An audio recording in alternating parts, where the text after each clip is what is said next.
Química media siempre células musculares, ¿no? Fibras musculares, por eso se llaman musculares. Bien. Y las arterias van a tener menor talla. Listo, ¿cómo vamos a explicar ahí? Si le hacemos un corte histológico, en este caso a una arteria muscular, ¿qué veríamos? Veríamos con más aumento sus túnicas, ¿no? Recuerden que la túnica íntima está tapizada por una lámina de epitelio plano simple, ¿no? Que se conoce como el endotelio. Por debajo hay un espacio, el espacio subendotelial. ¿Qué encontrábamos ahí? Tejido conjuntivo laxo. ¿No? Tejido conjuntivo laxo. Muy bien, fíjense que por debajo aparece una línea. Esta línea separa la íntima de la media. Se conoce como lámina elástica interna. Por debajo de esta que aparece la túnica media, que recordemos que va a ser rica en fibras elásticas o en musculares, según corresponde al tipo de arteria. Por fuera de esta, una lámina, ¿no? La lámina elástica externa, que va a separar la media de la adventicia. La adventicia que tiene, tejido conjuntivo laxo, y tiene unos vasitos. Los vasitos que van a irrigar a los vasos. ¿Se acuerdan cómo se llaman estos vasos? Muy bien, los vasovasos. No, ahí se cuentan los vasovasos. No se olviden que estos son los que van a irrigar a toda la adventicia y la parte externa de la túnica media. ¿Listo? Muy bien. Ahora sí, vamos con lo que nos interesa, la parte patológica. En general hay una respuesta prototípica a la lesión, chicos, que es la respuesta vascular. ¿Cómo es que responde, sobre todo en el endotelio, cuando los vasos sanguíneos sufren daño? El endotelio va a responder a través de dos respuestas, ¿no? Una que se conoce como activación y la segunda que se conoce como disfunción. Recuerden que normalmente el endotelio tiende a ser antiinflamatorio y antitrombogénico. Pero ¿qué pasa cuando atacamos o dañamos el endotelio? Que se convierte en todo lo contrario, se activa y se vuelve proinflamatorio y protrombótico. ¿Cómo es que va a experimentar esos cambios? A través de variar la expresión de distintas moléculas endoteliales, ¿no? Expresan sustancias procoagulantes, proteínas de adhesión, factores inflamatorios, etc. Los cuales van a inducir una mayor inflamación y una mayor formación de coágulos. Listo. Cuando esta respuesta no es suficiente, el endotelio inmediatamente falla. Eso se conoce como disfunción endotelial. Y si recuerdan, la disfunción endotelial es un paso importante para muchos procesos, ¿no? Sino tal vez el más importante, la trombosis. Recuerden que está dentro de la triada de Bédico. Y la explicación es esa. Ahora bien, ¿qué más va a pasar? Resulta que no solamente responde el endotelio, sino también responden las células musculares lisas. Cuando hay cualquier cosa que daña el endotelio, esas células musculares lisas proliferan, hacen mitosis. Y al hacer mitosis, ¿dónde van a pasar? Al espacio subendotelial. ¿Y eso qué va a producir? Un engrosamiento de la íntima. Un engrosamiento de la íntima. Vamos a hablar mucho de engrosamiento, fibrosis de la íntima. ¿Bien? La explicación es esa. La proliferación de las células musculares lisas. Vamos con las patologías. Empezamos a hablar de las anomalías, ¿no? Algunas malformaciones congénitas. A los vasos pueden pasar por tipos de malformaciones. Las primeras son los aneurismas. ¿Saben qué es un aneurisma?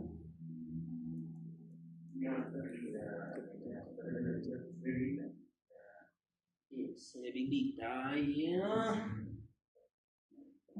Esa es su explicación, pero no es lo que es. Es una dilatación. Es una dilatación de un elemento vascular secundario a una debilidad de la pared. Esos suelen ser congénitos. El ejemplo más característico son los aneurismas en baya, también conocidos como aneurismas en fresa o en frambuesa. Todos los podemos encontrar.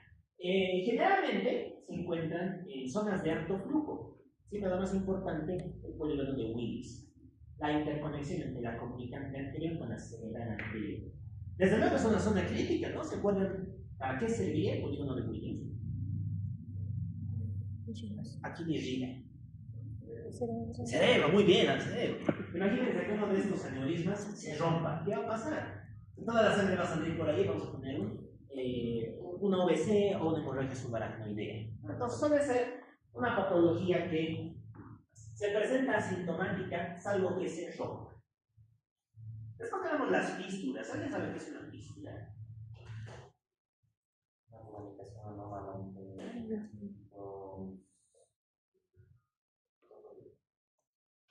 Ya, una comunicación anormal entre dos conductos, ok. ¿Y si es arteriovenosa, entre qué conductos? Muy bien, es una comunicación directa entre arteria y vena. Ustedes dirán, pero aquí deberían estar los capilares, ¿no? Sí, deberían, pero no hay capilares, ¿no? Como no hay capilares, se le llama fístula arteriovenosa. Esta fístula va a condicionar distintos problemas. El primero, que la sangre va a pasar por aquí a gran cantidad. Y como pasa una gran cantidad de sangre, mis venas se dilatan y se congestionan. Va a producir congestión venosa. Segunda cualidad, que como está pasando mucha sangre que no se intercambia porque no hay capilares, puede aumentar el volumen total que tiene que bombear el corazón, puede aumentar la precarga. Eso va a producir una insuficiencia cardíaca de alto gasto. Ok, muchas fístulas suelen ser congénitas, ¿no? Y no producen manifestaciones clínicas, algo que sea de gran tamaño. Pero hay otras que se crean, eso se conoce como fístulas adquiridas. ¿Alguien sabe en qué contexto nos interesa crear fístulas? En un paciente que hace diálisis. Si conocen a alguien que hace diálisis, han debido ver que tiene aquí unos vasos bien dilatados o bien gruesos. Son como varices, pero están en los brazos. Esas son fístulas. Son grandes porque por ahí está pasando la sangre directamente entre arteria y vena y necesitamos crear eso para que ahí vaya la máquina de diálisis. Entonces suele ser una causa de fístula adquirida. Pero las causas tenemos las traumáticas también. Suelen ser secundarias, incluso la displasia fibromuscular. ¿Qué quiere decir displasia? ¿Se acuerdan?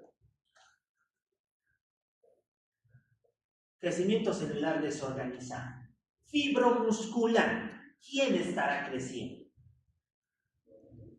Muy bien, células musculares con fibras de tejido. Por eso se conoce como displasia fibromuscular. Esta es una patología que afecta a la túnica media de los vasos de mediano calibre, de las arterias musculares. El ejemplo clásico es la afectación de la arteria. ¿Qué arteria es esta? Muy bien, es la arteria renal. Excelente. Aquí está la bonita, muy grande. Aquí están los riñones. ¿Cuál es la entidad que afecta a cualquier vaso, pero clásicamente en la arteria renal? Muy bien. Si se afecta la arteria renal, ¿le llegará suficiente sangre al riñón? No, eso queda producir. El riñón en esta situación disminuye, que libere mucha renina, angiotensina, aldosterona. ¿Se acuerdan para qué sirve el sistema renina, angiotensina, aldosterona? Muy bien, para controlar la presión arterial. Como tengo un sistema hiperactivado, ¿qué voy a tener? Hipertensión arterial. Es una causa de hipertensión arterial secundaria. Vamos a hablar sobre ese concepto cuando toquemos hipertensión.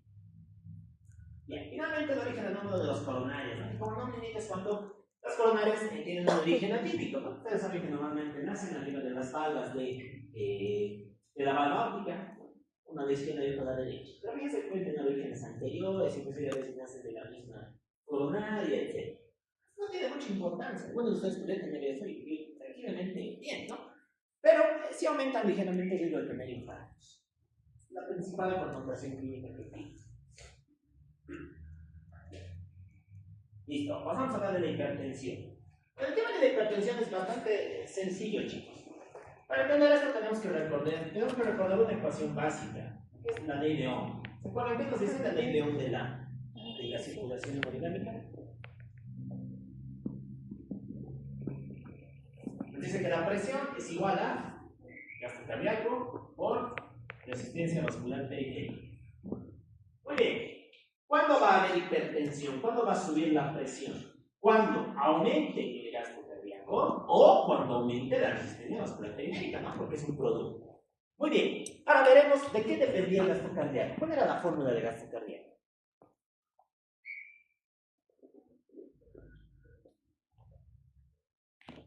¿Cómo es?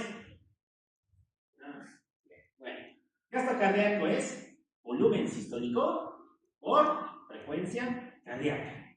Por frecuencia cardíaca. La resistencia vascular periférica, ¿de qué dependía? Estamos hablando de fisiología, ¿no? ¿De qué dependía la resistencia vascular periférica? El tono vasomotor.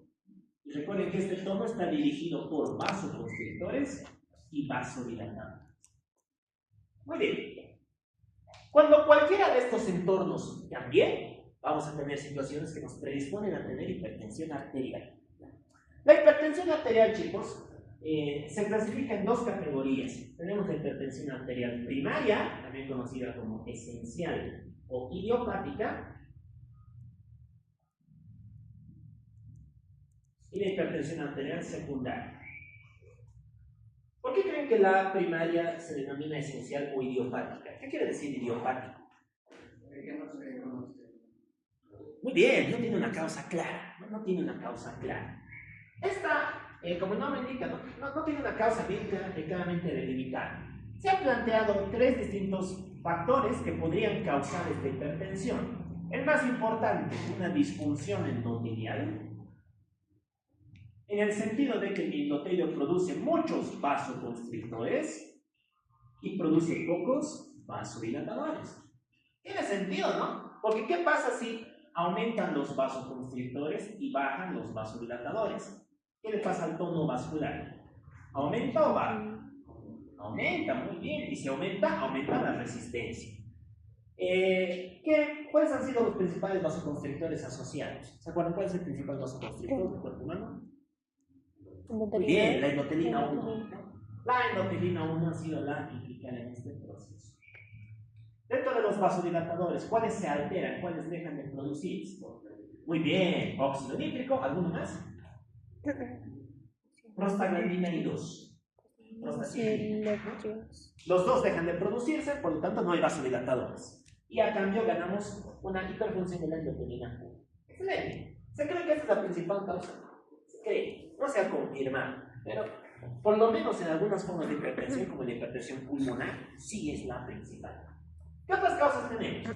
Tenemos trastornos relacionados al sodio. Resulta que en algunos de estos pacientes hay una menor excreción urinaria de sodio y un aumento leve de las concentraciones de sodio en sangre. Este aumento tiene algo bastante lógico, ¿no? ¿Se acuerdan? En términos osmóticos, ¿qué rol tiene el sodio?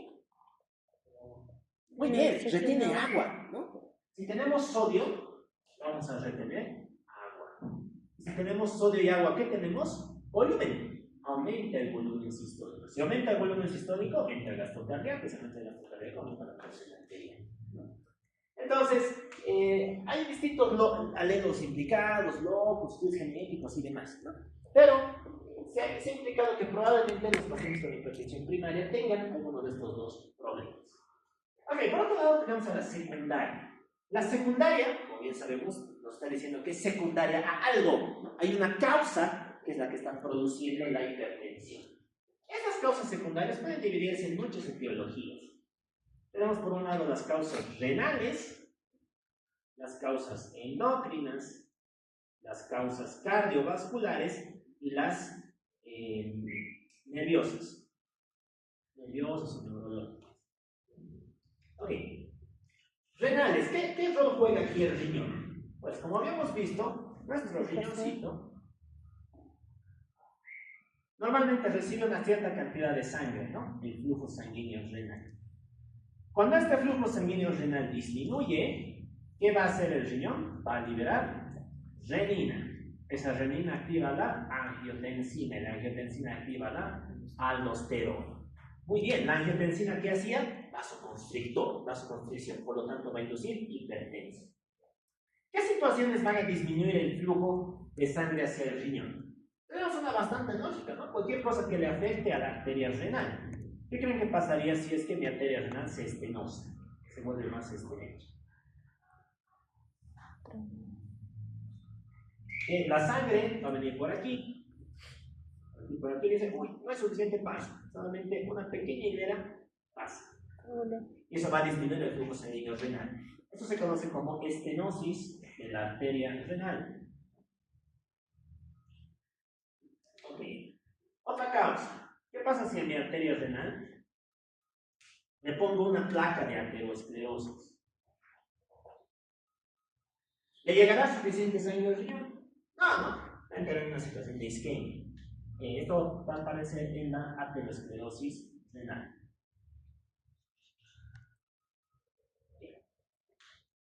¿Qué más? Ya hemos hablado de esto, ¿no? La displasia fibromuscular. En este caso, Las túnicas se engrosan, ¿no? La túnica media. Displasia hidromuscular. Y si mi arteria se engrosa, pues la sangre no va a poder llegar al otro destino. Eso va a producir que se libere una intensidad arterial. Listo, muy bien. Entonces, dentro de las causas renales aparece cualquier patología de la arteria renal. Cualquier cosa que limite su flujo, pues va a producir hipertensión. ¿Qué otra causa tendríamos?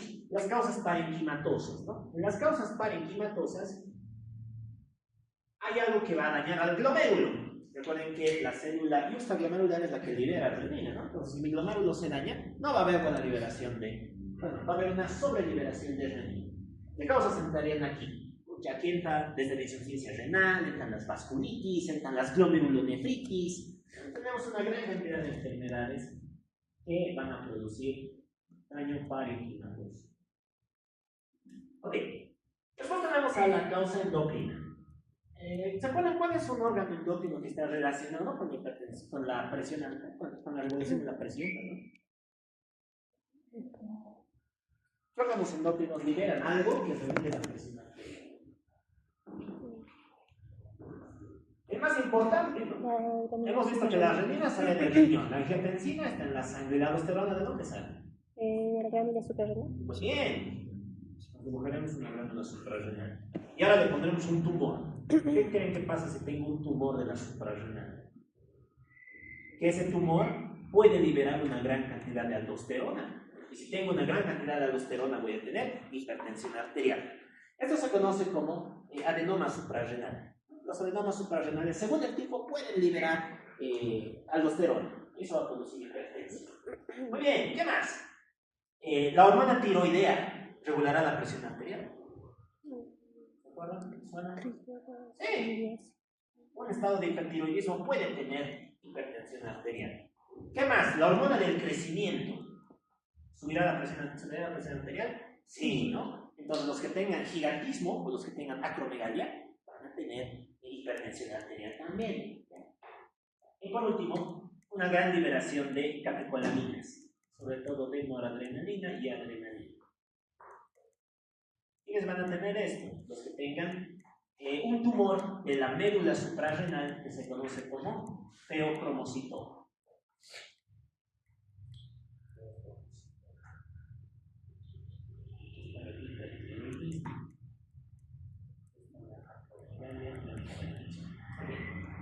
El feocromocitoma. Muy bien. ¿Listo? Dentro de las causas cardiovasculares, ¿qué tenemos? Tenemos distintos problemas que van a afectar sobre todo a la aorta. Aquí voy a hablar de una malformación congénita en concreto, la coartación de aorta. ¿Se acuerdan qué es coartación de aorta? He debido ver el ejemplo, es una malformación congénita.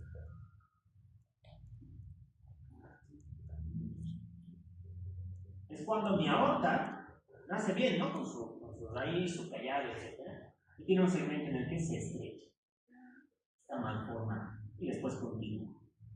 Esa es una coartación de aorta, un estrechamiento en un segmento del trayecto aórtico. Lógicamente, si tengo un segmento estrecho, la sangre no va a poder pasar bien, ¿no? Y eso que va a hacer que suba la presión. Coartación de aorta. Y por último, las nerviosas, ¿no? Aquí entran básicamente fenómenos de sobreactivación del sistema nervioso autónomo simpático. Porque como recordarán, el simpático trabaja con noradrenalina, ¿no? Y la noradrenalina tiende a inducir vasoconstricción. Esto entraría en situaciones de estrés, shock, trauma, etc. Ok, ya hemos hablado de sus causas. Todo esto, ¿a qué nos va a llevar? Nos va a llevar a que tengamos un estado de hipertensión, una elevación en la presión arterial. ¿Se acuerdan cómo se definía presión arterial? Es la fuerza que ejerce la sangre sobre los vasos. ¿Cierto? Es la fuerza que ejerce la sangre sobre las paredes arteriales. Ya, eso es presión arterial, pero ¿a partir de qué valor hablamos de hipertensión arterial? Por encima de 120/80. Pues ahorita alguno está con 121, digo, no, ay, hipertenso. No. 131, 141. Todavía estaría, bueno, depende. Si nos vamos con la escuela de los gringos ya es hipertensión, pero con la escuela europea todavía no es. Bueno, Mucho dogmatismo con esto, ¿no? Recientemente han salido las nuevas guías de los gringos que te dicen que hipertensión es a partir de arriba de 130, ¿no? Pero ¿cuál es el lío con eso? Que resulta que mitad de la población mundial tiene presión arriba de 130. La mitad será hipertensión, imagínense. Es por eso que tratamos de utilizar más las guías europeas. Las guías europeas te hablan de una hipertensión como tal arriba de 140. Arriba de 140, sí. Bueno, recuerden que se divide, ¿no? Presión arterial óptima, tenemos la presión arterial normal, la prehipertensión, la hipertensión grado 1, la hipertensión grado 2 y la hipertensión grado 3. Ok, todas estas, entre muchas comillas, se les conoce como hipertensiones benignas, entre muchas comillas. ¿Por qué? Porque van a tener daño de órgano blanco a largo plazo, ¿ya? No te producen una crisis inmediata. Pero hay una situación en la que aparecen unas presiones arteriales diferentes, ¿no? Y aquí es donde ya hablamos de la hipertensión arterial maligna. De la urgencia hipertensiva y de la emergencia hipertensiva. Bueno, cuando hablamos de... ¿Se acuerdan cuál es la diferencia entre urgencia hipertensiva y emergencia hipertensiva? ¿Cuántos explotan en UTS?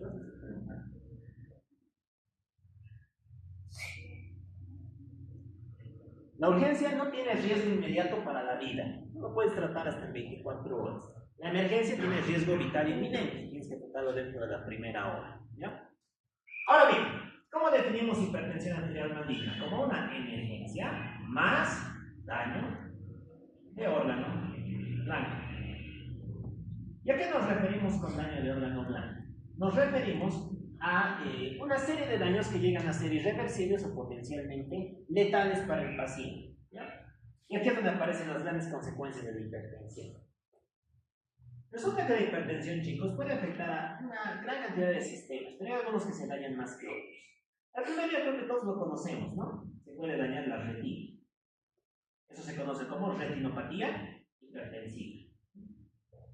Ahora, imagínense que huele la retina, te quedas ciego. Eso es terrible. Por eso es que hay que controlar muy bien la presión arterial. ¿Qué otro órgano va a sufrir daños? Puede sufrir daños el riñón. El riñón. Eso se conoce como nefropatía hipertensiva. En la nefropatía hipertensiva, pues, el riñón va a entrar en un proceso de, primero, esclerosis de sus arterias, un proceso de esclerosis, y finalmente en un cuadro de insuficiencia renal. De hecho, la hipertensión llega a ser la primera causa de insuficiencia renal crónica en pacientes arriba de 65 años. Sí, imagínense, es una causa muy importante de enorme mortalidad.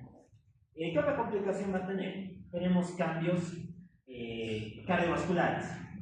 Eso se conoce como cardiopatía hipertensiva. ¿Qué va a hacer nuestro corazoncito si tiene que afrontar una presión arterial alta? ¿Cómo? Muy bien, hipertrofia, ese es el término. Hipertrofia. Mi corazoncito se hipertrofia. Muy bien, vamos a tener hipertrofia simétrica del ventrículo izquierdo. Ahora bien, ustedes dirán, qué bien, corazón más grande, súper, voy a bombear más sangre. No, hay que ver, ¿no? Ustedes saben que todo lo que es más grande necesita más comida, ¿no? Necesita más sangre. Y como este corazón es más grande, necesita un mayor aporte sanguíneo. ¿Los capilares serán suficientes para darle esa sangre que necesita? No. Por lo tanto, tiene mayor riesgo de infartarse. Aumenta el riesgo de tener infarto agudo de miocardio. ¿Qué más? A largo plazo puede fallar, ¿no? Aumenta el riesgo de tener insuficiencia cardíaca, sobre todo de tipo diastólica. Les dirán, ¿por qué diastólica? Pues porque fíjense el tamaño que tiene el corazón. ¿Se podrá relajar adecuadamente en diástole? No, pues por lo tanto tener insuficiencia cardíaca diastólica. Muy bien. ¿Qué más? ¿Cómo vamos a encontrar ahí? Después tenemos a la encefalopatía o neuropatía hipertensiva. Yo creo que aquí todos estamos de acuerdo en que siempre nos han dicho eso, ¿no? Te duele tu cabeza, no será tu presión. Hay algo bastante común, ¿no? De todo lo que conocemos. Generalmente, ¿dónde suele ser el dolor de cabeza? Cuando es por causa hipertensiva.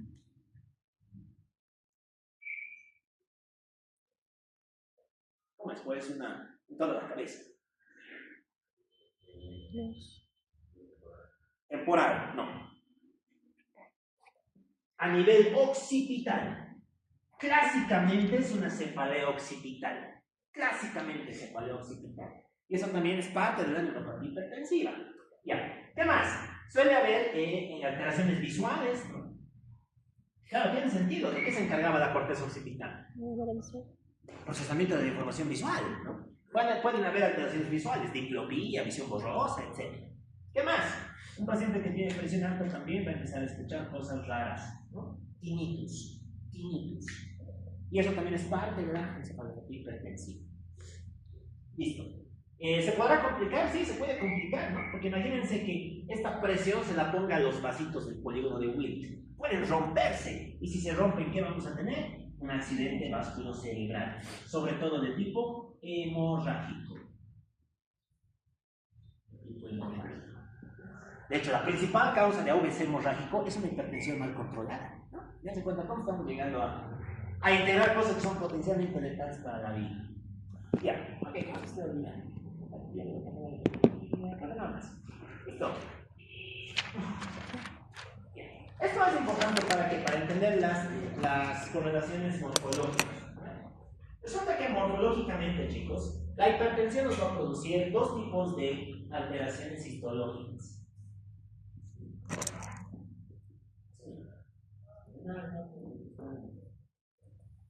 Vamos a tener un cambio hialino y un cambio hiperplásico. Eso se conoce como arteriolosclerosis. Arteriolosclerosis hialina y arteriolosclerosis hiperplásica. Todas estas, las entre comillas benignas, producen arteriolosclerosis hialina a la histología. Hialina. ¿Qué caracteriza el cambio hialino? ¿Se acuerdan qué quiere decir hialino? Hialos. Claro, ¿no? Claro. Fíjense que hay un depósito de una sustancia clara alrededor de los vasitos. No es esta sustancia rosada, eosinófila, homogénea. Esa es una arteriolosclerosis hialina. ¿Qué suele afectar? Vasos de pequeño y de mediano calibre. Por ejemplo, estos dos capilares glomerulares van a ser los más afectados. Listo. ¿Cómo vas a encontrar aquí? En cambio, ¿qué va a pasar en la hiperplásica? La hiperplásica es la forma característica de la maligna, la urgencia y la emergencia hipertensiva. ¿Qué quiere decir hiperplasia? Aumento el número de células. Muy bien. ¿Qué le está pasando aquí? Vamos con esto. ¿Qué le va a pasar a la túnica media de las arterias? Fíjense que ha aumentado el número de células, ¿no? Están aumentando las células musculares, similares a las capas de una cebolla. Si estamos imaginando, sí, parece una cebollita cortada a la mitad, ¿no? Eso se conoce como imagen en capas de cebolla o en carátulas de cebolla. Y es un cambio que nos está diciendo, oye, la hipertensión es de largo plazo, puede tener una emergencia o una urgencia hipertensiva. Muy bien. Aquí vale la pena mencionar un hallazgo más. ¿Cuál? Uno que es característico de la hipertensión arterial maligna. Se conoce como la arteriolitis necrotizante. Si es necrotizante, ¿qué hallazgo histológico creen que encontremos? Necrosis, obviamente. ¿Qué tipo de necrosis podríamos encontrar en la hipertensión maligna?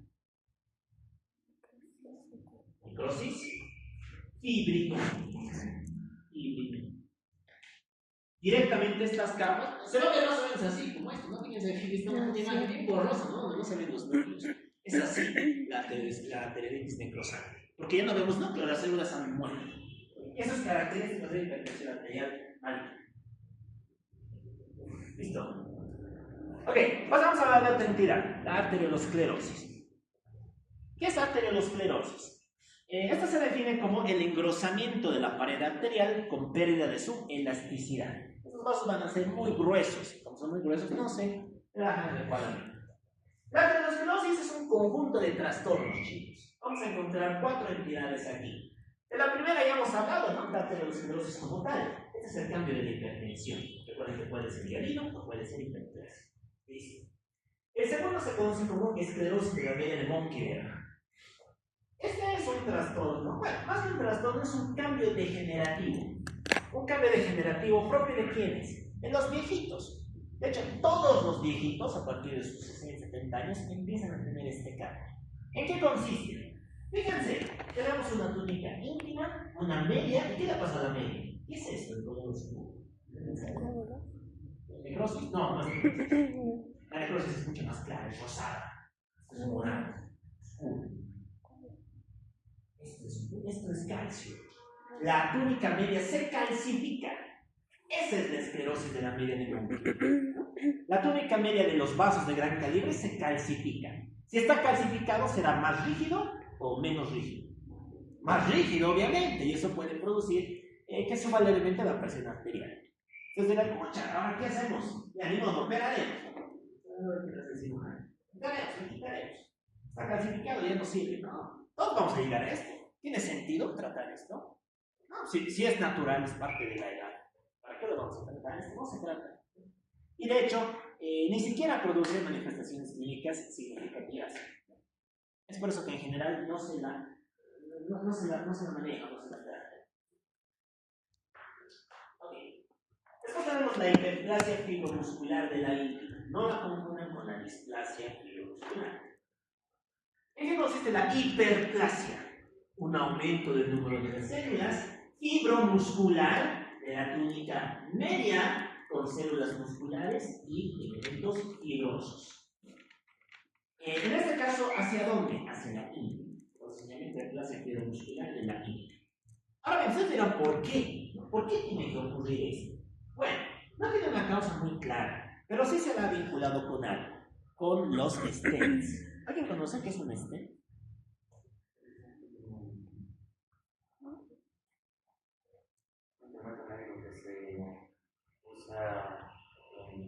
Los vasos para poder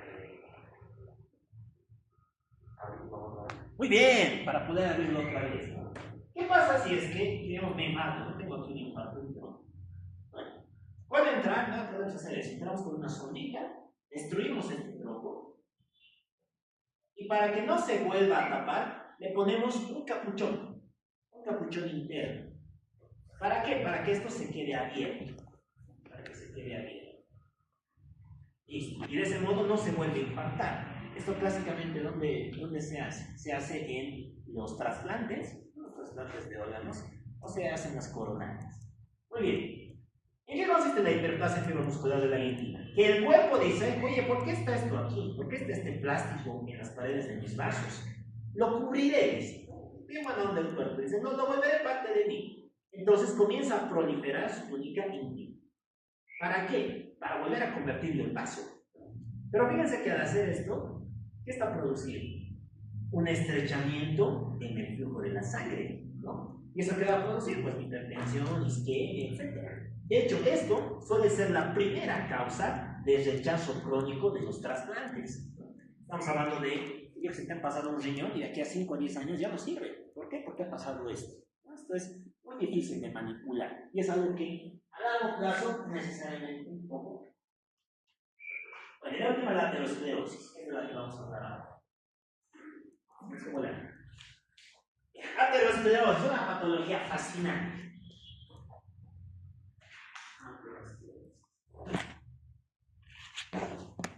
Ateros quiere decir blando, gelatinoso, ¿no? Escleros quiere decir duro, y osis, proceso patológico. La aterosclerosis es una enfermedad vascular que se caracteriza por el depósito de tejido lipídico. ¿Dónde? En las paredes de los vasos. ¿Y eso qué va a producir? Una placa, una elevación que se conoce como placa aterosclerótica o placa ateromatosa. Fíjense, es la primera causa de mortalidad en el mundo occidental. Nosotros somos occidentales. Así que llega a ser uno de los principales problemas de salud pública en general para la población de este lado. Muy bien. ¿Qué debe caracterizar la presencia de una placa elevada? ¿No? Que es la placa ateromatosa. Vamos al origen del cuento. Veremos cómo es que se forma esta placa, ¿no? ¿Dónde comienza todo? Como todo en general, tiene una explicación lógica, tiene una explicación etiológica, la cual depende de la presencia de factores de riesgo. Muy bien. Estos factores de riesgo pueden ser de tres tipos. Tenemos factores de riesgo no modificables, factores de riesgo modificables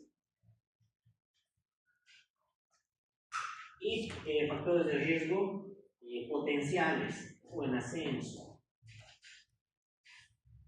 ¿Ya han llevado lo que es un factor de riesgo? Yo creo que sí, ya lleva epidemiología. ¿Qué era un factor de riesgo?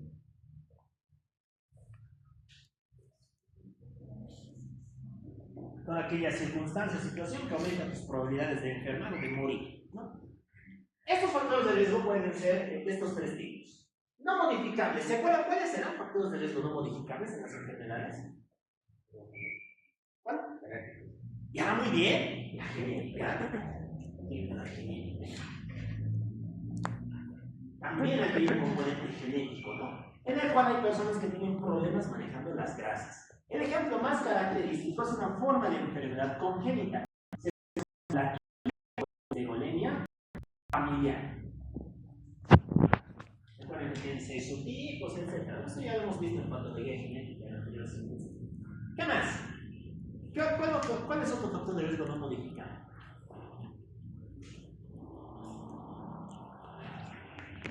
La edad. ¿Podemos cambiar nuestra edad? ¿Podemos modificar nuestra edad? No, vamos a ir buscando desde 35 años. Nadie te va a creer, te van a ver. No se modifica. La edad.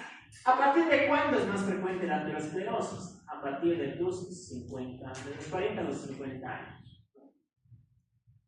En otras palabras, es una patología propia del envejecimiento, no propia del avance de la edad. Pero con los estilos de dieta actuales y demás, cada vez tiene una edad de presentación más temprana. Se presentan jóvenes, adultos jóvenes, etc. Bueno, por último tenemos el sexo. ¿Te puedes cambiar de sexo? Depende. Bueno, ahora sí, ¿no? Básicamente no. Bueno, pero no metemos en discusiones filosóficas de sexo, género. Vamos a decir que la aterosclerosis es más frecuente en los varones. De hecho, ser varón es factor de riesgo para tener aterosclerosis. ¿Las mujeres estarán salvadas? Sí, pero no. Mujeres hasta la menopausia. Pierdes los estrógenos y tienes el mismo riesgo que un varón. Ah, ya tienes estrógenos, ¿no? Te voy a chicotear este vuelve. Bueno, te vuelve, ¿no? Pero tendrías un perfil hormonal similar al de un varón porque ya no hay estrógenos. Ya. Ok, tres factores de riesgo bien importantes. Después tenemos a los modificables. ¿Cuáles serán los factores de riesgo modificables?